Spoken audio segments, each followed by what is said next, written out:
नमस्कार, जय Maharashtra. Marathi pharma YouTube चॅनलमध्ये तुमचं स्वागत आहे. चॅनलवरती नवीन असाल तर चॅनलला सबस्क्राइब करायला विसरू नका आणि अशाच प्रकारच्या नवीन जॉब अपडेट्सची माहिती तुमच्यापर्यंत सर्वात प्रथम पोहोचावी यासाठी चॅनलला मात्र सबस्क्राइब करून ठेवा, जेणेकरून जे काही व्हिडिओ येईल ते तुम्हाला सर्वात प्रथम बघायला मिळून जाईल.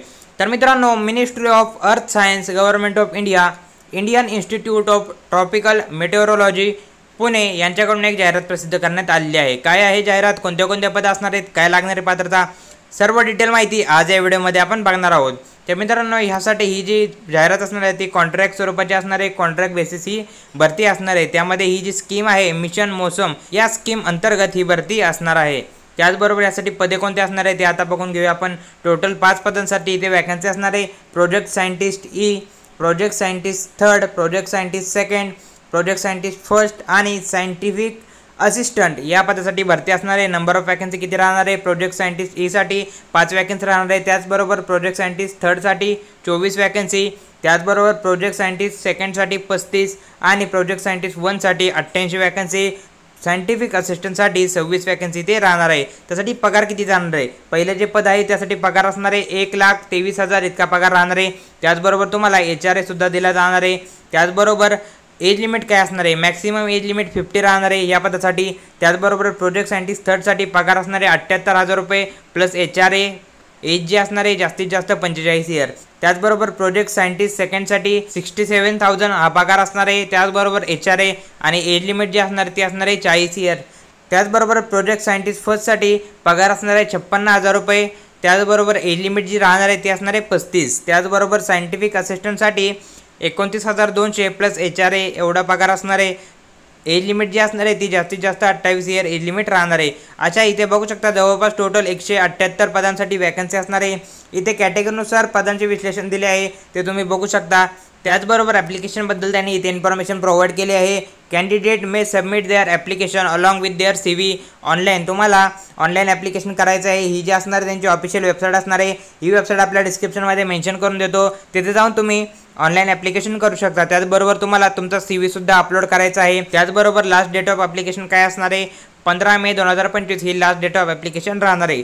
इथे बघू शकता only Indian nationals are eligible to apply, म्हणजे ऑल इंडियाचे कॅन्डिडेट एलिजिबल राहणार आहे. त्याचबरोबर महाराष्ट्रातून तुम्ही असाल तर ह्यासाठी अर्ज नक्कीच करू शकता.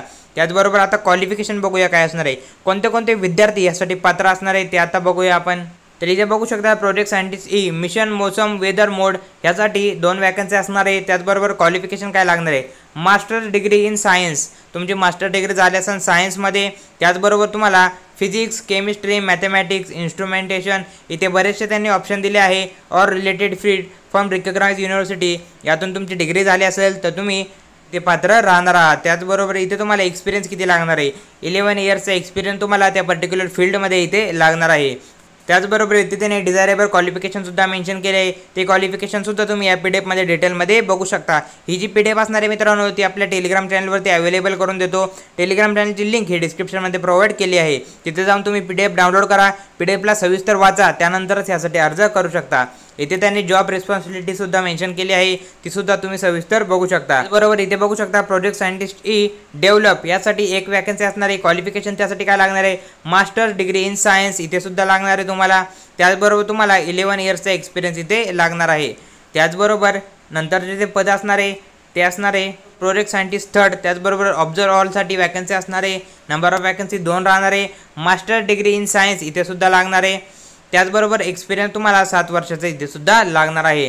त्यानंतर जे पद असणार आहे ते असणार आहे project scientist third develop, 6 vacancy राहणार आहे. त्याचबरोबर क्वालिफिकेशन लागणार आहे मास्टर डिग्री इन इंजिनिअरिंग और टेक्नॉलॉजी, हे क्वालिफिकेशन लागणार आहे. 7 वर्षांचा एक्सपिरियन्स इथे रिसर्चमध्ये तुम्हाला हवा आहे. त्यानंतरचे जे पद असणार आहे ते असणार आहे project scientist second mission motion observe all, 3 vacancy राहणार आहे. क्वालिफिकेशन लागणार आहे मास्टर डिग्री इन सायन्स. त्याचबरोबर इथे तुम्हाला एक्सपिरियन्स जो असणार आहे तो 3 वर्षाचा एक्सपिरियन्स इथे लागणार आहे.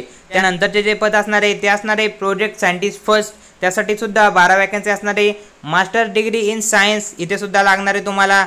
नंतरचे जे पद असणार आहे ते असणार आहे scientific assistant, number of vacancy 6 राहणार आहे. क्वालिफिकेशन काय लागणार? तर बॅचलर डिग्री इन सायन्स इथे तुम्हाला फक्त क्वालिफिकेशन लागणार आहे. कोणत्याही प्रकारचा एक्सपिरियन्स नसेल तरी सुद्धा तुम्हाला इथे चालणार आहे, तरी सुद्धा तुम्ही यासाठी अर्ज करू शकता.